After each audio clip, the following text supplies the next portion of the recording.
네, 안녕하세요. 매드머니 드레인 매머더튜브입니다. 자, 먼저 수급 동향 확인하고 가겠습니다.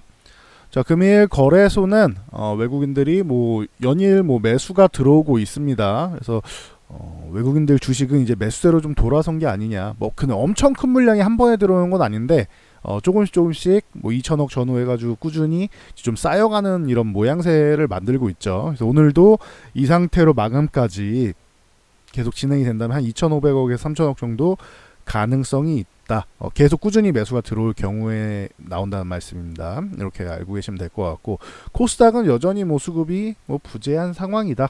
이 정도로 보시면 될 것 같고, 그래서 코스피는 지금 2,100포인트를 넘어서고 있고, 코스닥은 강보합권에서 움직이고 있죠. 수급이 부족합니다. 기관이든 외인이든 들어와야 되는데 연기금도 쉬고 있고, 그래서 코스닥보다는 지금 거래소가 강하다 알고 계시면 될 것 같고, 자, 선물 같은 경우도 이 부분에 대해서는 이제 벌써 오늘 아침에만 3,000계약 가까이 매수가 들어오고 있는데, 이건 마감 때 또 줄일 수도 있는 거고 더 늘릴 수도 있는 거죠. 이대로 쭉 해서 한 6,000계약, 5,000계약 이상, 한 6,000계약 정도 이렇게 매수가 들어오면 좋겠는데, 선물은 오후장에 또 항상 이렇게 변화무쌍하다 보니까 일단은 기다려 보겠습니다. 그리고 옵션 같은 경우 어제 장중에는 콜옵션 매수, 풋옵션 매도였다가 요게 마감에는 이제 콜옵션이 줄고 풋옵션 매수가 이렇게 올라왔죠. 한 번에 이제 큰 매매 동향이 있었는데, 이 부분도 꾸준히 보면은 지금 콜 쪽으로 해서 이제 상승 포지션을 조금씩 쌓아가고 있고, 풋옵션 같은 경우는 하락 포지션을 좀 청산하고 있고, 이래서 전체적으로 여전히 주식 매수 위쪽 방향, 상방향이죠. 주식을 매수하고 있으니까. 그리고 선물 같은 경우도 지금은 꾸준히 위쪽 방향 가능성이 높아지는 모습을 점점 보이고 있다. 옵션 동향 같은 경우도 위쪽 방향. 그러니까 전체적으로 위쪽을 계속 바라보고는 있어요. 근데 이게 금액이 엄청나게 큰 금액이 아니라 야금야금 이제 위쪽 방향으로 천천히 이동하고 있다라고 생각을 하시면 됩니다. 이게 큰 물량이 들어오려면은 계속 말씀드리지만 코스피가 2130포인트 정도 위쪽은 이제 올라가줘야 지금은 약세 구간이에요. 그러니까 밑에서 천천히 분할면서 조금씩 모으는 거고, 2130포인트 위쪽으로 올라타서 안착을 해주면은 그때 제대로 된 물량이 들어오지 않을까 이렇게 생각을 합니다. 이 위에서는 물량이 들어와야지 잘 올라가겠죠. 지금은 이제 주식을 바닥권에서 모아간다라는 개념, 요 정도로 보시면 될 것 같습니다. 자, 특징주 삼성전자 같은 경우는 지금 47,000원, 47,500원 요거 꾸준히 언급드렸는데 목표치에 다 왔죠. 여기를 넘어가야 되는데 아직 고민하고 있는 것 같아요. 이걸 넘어가느냐 마느냐. 지금 오늘도 요 구간에 있잖아요. 어제 오늘. 그래서 이 구간에 저항받고 한번 밀렸다 갈 것이냐 아니면 바로 넘어갈 것이냐 고민하고 있는 것 같습니다. 그래서 그 정도로 보시면 될 것 같고, SK하이닉스가 너무 강해요. 생각보다 너무 강한 것 같습니다. 이렇게 한번 올라오더니 옆으로 횡보하다가 또다시 위쪽 저항. 그러니까 이제 하이닉스가 이제 삼성전자랑 이제 주가 레벨이 이제 거의 비슷해졌죠. 전고점 부근에 올라왔잖아요. 81,000원에서 82,000원 사이, 여기가 하이닉스로 치면 81,000원에서 82,000원 사이. 요 구간이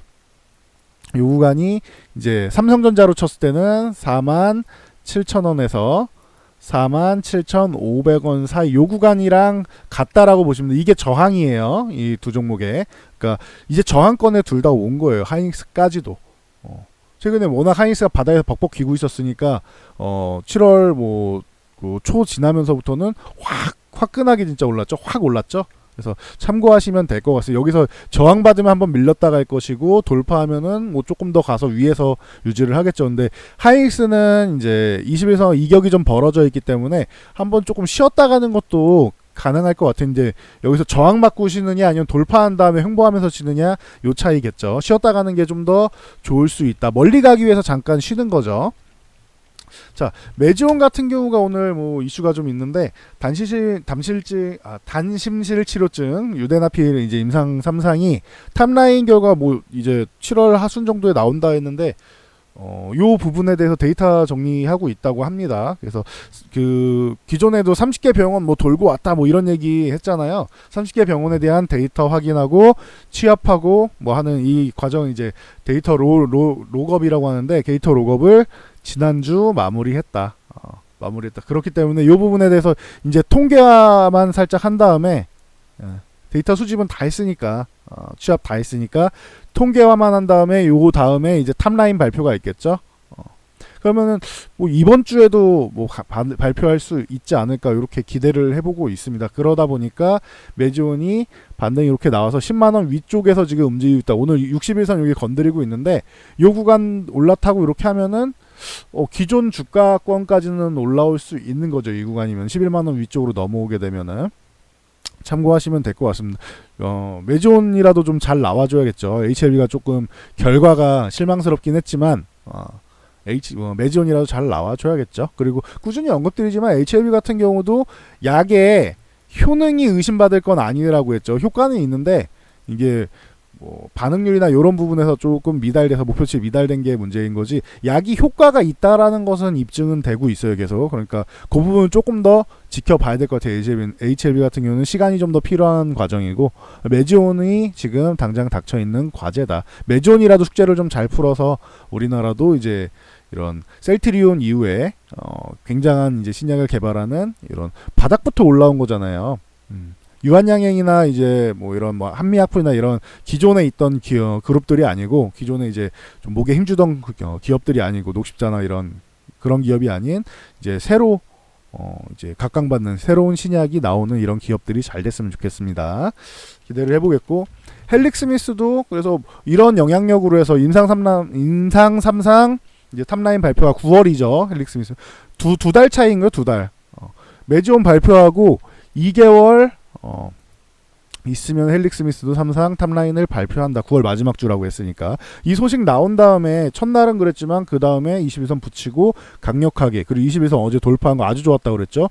오늘 바로 22만원까지 해줬어요. 이게 이 종목이 2만원 단위로 보시면 된다라는 얘기를 기존에도 많이 말씀드렸는데 2만원 단위로 이렇게 뭐 작던 크던 이렇게 만들고 있는 종목이란 말이에요. 앞에 2만원 단위 그은 다음에 앞에 보시면은 30만원 여기 돌파한 다음에 안착에 실패를 했어요. 그리고 28만원 구간에서 여기가 기존의 저항을 좀 많이 만드니까 이게 그런 이제 매물대가 좀 쌓여있는 구간 그리고 뭐 26만원에서 24만원 요 구간도 의미 있는 구간인데 하락할 때는 여기서 의미 없이 그냥 쭉쭉쭉쭉 밀렸어요. 그냥 그래서 여기 20만원을 돌파하면은 26만원까지가 이제 목표치가 될 수 있다라고 말씀드렸죠. 20만원 이탈만 안 하면. 그래서 22만원에서 저항 한번 걸릴 수 24만원에서 26만원에서 걸릴 수는 있다.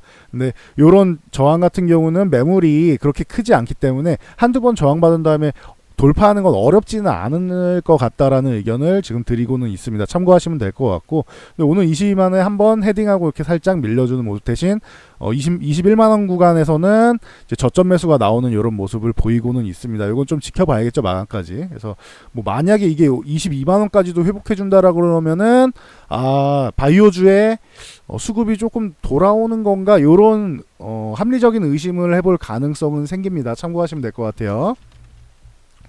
자, 삼육물산 같은 경우 어제 이미 말씀드렸죠. 종속회사 뭐 자회사가 이제 고차단성 필름을 개발해서 이제 일본 시장을 뭐 소재 규제하고 있는데 이 시장을 지금 대체할 수 있는 거 아니냐라는 합리적인 의심이 나오고 있다라고 말씀을 드렸죠. 그래서 지금은 뭐 아주 좋은 구간에 돌입해 있습니다. 그래서 뭐 이 기존에 저항받던 이 구간을 뭐 말씀드리긴 좀 애매한 것 같고 한 7,400원 뭐 이 전후 있는 이 저항받던 구간을 말씀드리긴 애매한 것 같고 지금 갭으로 이렇게 쭉 8,000원도 넘어와 줬으니까 요런 구간 정도 보시면 될 것 같아요. 제가 볼 때는 여기 한 8,500원을 이탈하지 않으면은 조금 더 보유해보고 8,500원 이탈하면은 한 번 정도는 정리하는 것도 방법일 수는 있겠다.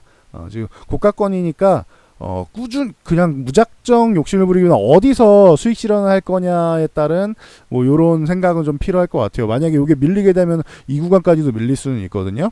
7,000원 한 중반 정도까지. 그러니까 8,500원을 만약에 이탈한다라고 하면 혹시나 모를 위험 신호일 수 있을까 매도를 했다가 회복할 때 다시 뭐 재매수하는 것도 방법일 수 있을 것 같습니다. 요 구간이 오늘 뭐 시가권이라서 그래요. 8,500원이. 그래서 참고하시면 될 것 같고요. 이제 신규 매수하는 건 아니다라는 거는 다시 한번 말씀드릴게요. 이런 건 조정받을 때나 들어간 신규 매수는 아닙니다. 참고하시면 될 것 같고 시스웍 같은 경우가 오늘 뭐 강력한 모습을 보이고 있죠. 이게 클린룸 쪽에서 이제 뭐 이제 디스플레이나 반도체는 이제 세정 클린룸 이쪽 들어가서 이제 제거하는 과정이 꼭 필요한데 여기에 뭐 모터나 제어기 소프트웨어 같은 이런 토탈 솔루션 제공하는 업체죠. 그래서 작년 이쪽 제어 시스템 부분에서 점유율이 48% 정도 됩니다. 그러다 보니까 이쪽에서 이제 앞으로 국산화를 하기 위해서는 이제 테스터 베드가 필수 있는데 이에 대해서 이제 시스웍이 좀 수혜를 받을 수 있다 뭐 이런 의견이 나오고 있죠. 참고하시면 될 것 같아요. 이제 테스터 베드가 이 성능을 점검할 수 있는 테스트 공장 정도라고 생각하시면 됩니다. 이런 그런 장비를 갖춘 공장이다 생각하시면 될 것 같고, 요 종목 같은 경우 지금 저항권에서 지금 계속 움직이고 있어요. 여기 3,200원 이 구간이 좀 중요한 구간입니다. 그래서 여기를 안착을 해주느냐 아니면은 마감 이렇게 이탈하고 끝나느냐, 요게 중요할 것 같아요. 그래서 3,200원을 중요하게 보면 될 것 같고, 만약에 상한가 들어간다라고 하면 기존 뭐 고가권인 3,800원 정도까지 여기를 저항으로 놓고 한번 보면은 될 것 같습니다. 참고하시면 될 것 같아요. 그래서 보유하신 분들 축하드리고요. 자, 신세계하이닉스 같은 경우가 이제 뭐 매출액도 뭐 25.29% 전년 동기에서 증가하고 영업이익도 43억으로 56.28% 증가하고 어쩌고저쩌고 해서 지금 저항을 돌파하려고 하고 있다. 지금 요 60일선 갭으로 돌파해서 지금 지지력 테스트 받고 있는데, 이 종목은 60일선은 위쪽에 제압해줘야 되는 건 당연하고 13만원 위쪽은 넘어가 줘야 돼요. 기존에 보시면 13만원에서 뭐 내려갈 때도 한번 반등 나서 저항받고, 여기서 올라올 때도 저항받던 구간이죠. 13만원이. 그렇기 때문에 13만원을 넘어가는 게 굉장히 중요하다. 당연히 60일선 이 구간 당연히 넘어가줘야 되는 거고, 지금 12만 6천원 위쪽에 있는 이 12만 6,500원 요 구간에 있는 지금 현재 가격권이죠. 여기는 당연히 넘어가야 되는 거고 13만원까지 넘어가줘야지 좋아질 수 있다. 참고하시면 될 것 같습니다. 자, 남영비비안 같은 경우 뭐 경영권 매각 뭐 추진한다 이 소식에 뭐 그냥 아예 그냥 점상 같죠. 그러니까 이거는 여러분들이 그냥 안 갖고 계시는 분들이 바라볼 게 아닙니다. 이건 보유하신 분들의 영역이다 보시면 될 것 같습니다. 국일재지랑 뭐 엑사이엔시 같은 이런 그래픽 관련주도 오늘 뭐 좋은 모습 보이고 있는데, 국일재지는 이제 5,000원 유지해줘야 된다. 요거 개념을 잡고 계시면 될 것 같아요. 5,000원 이탈만 안 하면 한 번 더 올라갈 수 있고, 5,000원을 이탈하면은 여기가 이제 고점이 될 가능성이 있지 않겠냐. 다시 한번 4,000원이나 4,000원 이탈 이쪽까지 조정받을 가능성까지 있으니까 참고하시면 될 것 같습니다. 뭐 하단은 여기 한 3,500원 정도까지 놓고 봐야 되는데, 여기까지 밀릴지 안 밀릴지는 모르겠어요. 일단은 위쪽에 21선이 또 4,000원 구간으로 올라오고 있으니까 일단은 하단에 밀리면 사겠다 이런 생각보다는 5,000원 안착하느냐가 중요하다. 요 개념만 갖고 계시면 될 것 같습니다. 다행히 제가 이거 볼 때는 아까 요 구간에 있었는데 지금 좀 많이 올라와줘가지고 요 종목 위쪽에서 이렇게 사신 분들, 5,000원 구간에 사신 분들이 있었을 텐데 뭐 다행인 것 같습니다. 그래서 뭐 잘 이제 보시기 바랍니다. 5,000원 이탈하면 안 돼요. XINC 같은 경우도 마찬가지다. 요 종목 같은 경우도 밑에서 이렇게 올라오기 시작하는데 얘는 저항을 돌파 못했죠. 그러니까 국일재지가 계속 대장이다라고 말씀드렸죠. 국일 그래핀 이슈로 해가지고 계속 뭐 이슈가 나오고 있으니까. 그리고 나서 XINC랑 뭐 상보가 뭐 있다라고 말씀을 드렸는데, 뭐 요 종목 같은 2,000원을 돌파해야 된다. 기존에도 계속 선거 놓고 말씀드렸죠. 2,000원 돌파가 중요한데 계속 돌파를 못했어요. 만약 XINC가 2,000원을 돌파해서 안착한다라고 하면 이 종목도 더 갈 수 있고, 국일 그래피는 그러면 아예 뭐 상한가 수준까지 갈 가능성도 있어 보이네요. 참고하시면 될 것 같고요. 상보는 오늘 힘을 못 내고 있어요. 근데 오히려 얘는 저점 부근이라서 오히려 후발주 개념으로 산다라고 하면, 후발주로 이제 다른 제 개념은 그래요. 후발주 개념으로 산다라고 하면은 물론 이게 테마성으로 움직이고 있지만 그래도 기업 자체의 기술력, 기존에 과거부터 기술력이 좀 있었던 상보 같은 경우 뭐 이런 쪽을 보는 게 맞지 않겠느냐라고 기존부터 말씀을 드리고 있죠. 그래서 국일재지, XINC, 상보 저는 요 세 종목 정도 뭐 괜찮지 않겠느냐로 계속 말씀을 드리고 있는데, 상보는 아직 뭐 바닥권이니까 만약에 고가라서 매매하기 어렵다. 난 강한 종목이 좋다라고 하면 지금은 국일재지구 맞는 것 같고요. 5,000원 유지해준다라면 국일재지. XINC 같은 경우는 위에 저항을 앞두고 있기 때문에 저항을 돌파하거나 눌리면 사는 게 맞고, 뭐 나는 바닥권 종목이 좋아, 아직 이거 많이 밀려있잖아 라고 생각하는 분들은 상보를 노리시는 게 방법일 수 있을 것 같아요. 이 두 가지를 매매하시는 게 맞는 것 같습니다. 강한 종목은 국일재지, 밑에서 올라올 수 있는 종목은 상보, 요 정도로 해서 개념을 보시면 될 것 같아요. 일단 이 종목은 대신 1,600원은 꾸준히 유지해주는 게 좋다라고 보시면 될 것 같습니다. 2,000원까지는 볼 수 있을 것 같고요.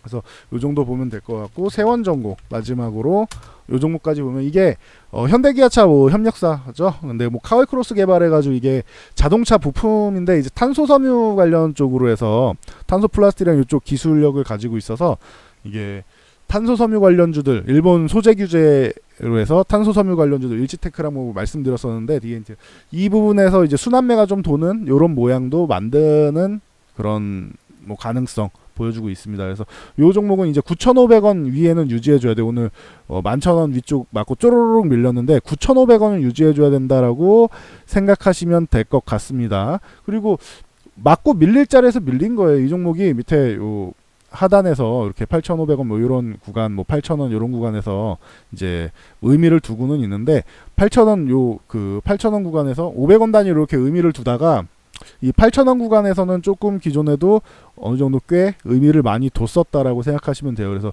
만약에 이렇게 보면은 한 1,500원 정도니까 11,000원, 11,000원에서 11,500원 사이가 이 구간이 저항이긴 해요. 그래서 저항까지 잘 가다가 밀렸다라고 생각하시면 돼요. 아, 저항까지 잘 갔구나, 밀렸구나. 그럼 지금은 9,500원 유지하는 게 중요하고 여기를 유지해주면 다시 한번 도전 11,000원 근처까지는 도전해보지 않을까. 이런 생각은 해볼 수 있습니다. 9,500원 이탈하면 다시 기존 주가권으로 내려가는 거니까 참고해서 보시면 될 것 같습니다. 자, 이 영상이 도움이 되셨다면 이 하단에 있는 좋아요 표시 있죠? 하나 눌러주시고요. 따봉 표시 있죠? 그리고 우측에 있는 구독과 알람 그리고 댓글 하나씩 달아주시면은 감사드리겠습니다. 자, 장중에 뭐 특징주 잘 설명드리고 이제 뭐 수급 동향 잘 봐드렸는데 참고하셔가지고 성공 투자하시기 바랍니다. 저는 다음 영상으로 돌아오겠습니다.